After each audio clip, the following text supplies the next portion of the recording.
Warren Buffett, the legendary investor and CEO of Berkshire Hathaway, is once again making headlines with his unexpected beverage industry move.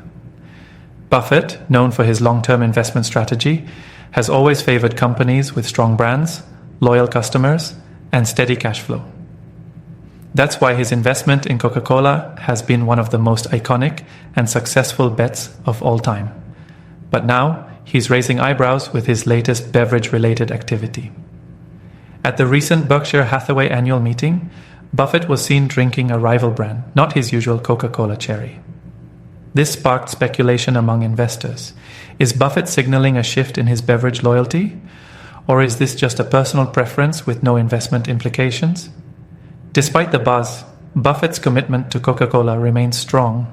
Berkshire Hathaway still holds a massive stake worth billions in the company, earning hundreds of millions in dividends each year.